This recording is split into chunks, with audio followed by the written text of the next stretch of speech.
Hello and welcome. Our topic for the day is using the Pythagorean theorem, finding the hypotenuse.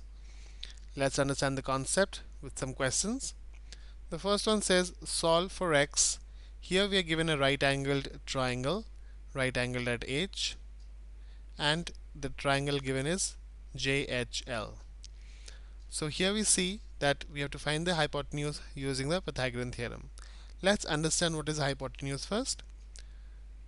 Here we given a right angled triangle, right angle at H.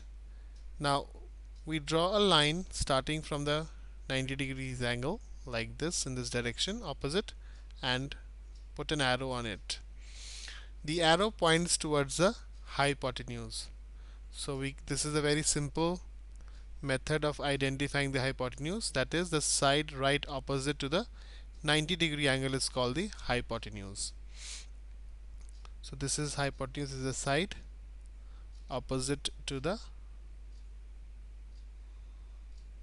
90-degree angle. Also this is the longest side of a right angle triangle. Hypotenuse is the longest side also in a right angle triangle.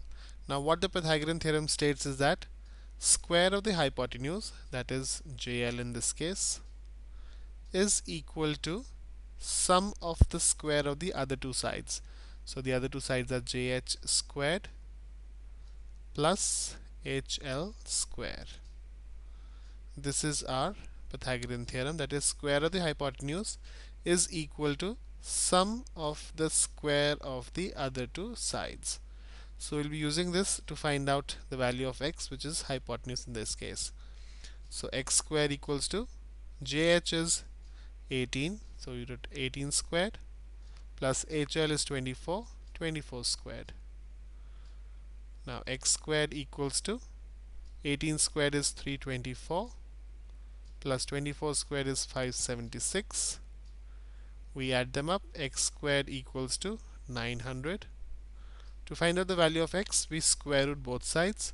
So x equals to 30 because square root of 900 is 30. So therefore the value of x equals to 30, which can be seen in option C. Moving on to the next question. Solve for x. We given a right angle triangle PFQ, right angled at Q. We have to find out the value of x.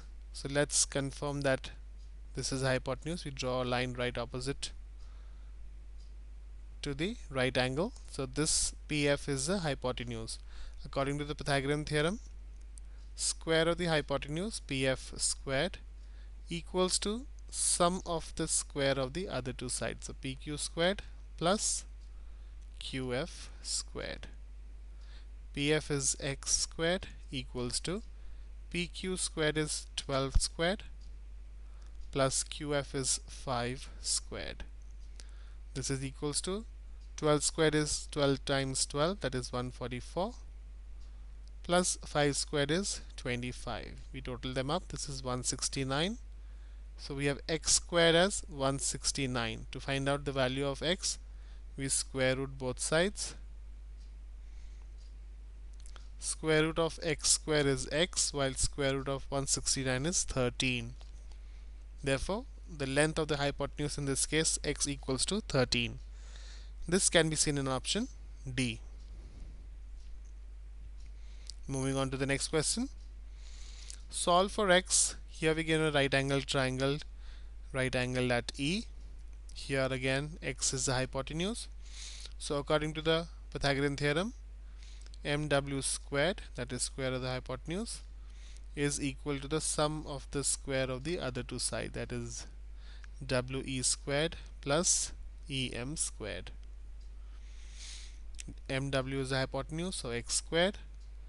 we is 3, so we plug the value of we as 3 and em is 4. 3 squared is 9 while 4 squared is 16. This is equals to 25. So we have x squared as 25. To find out the value of x, we square root both sides. Square root of x squared is x, while square root of 25 is 5. Therefore the length of the hypotenuse, that is x, equals to 5. This is the final answer. Can be seen in option A. I hope using the Pythagorean theorem to find out the hypotenuse is easy now.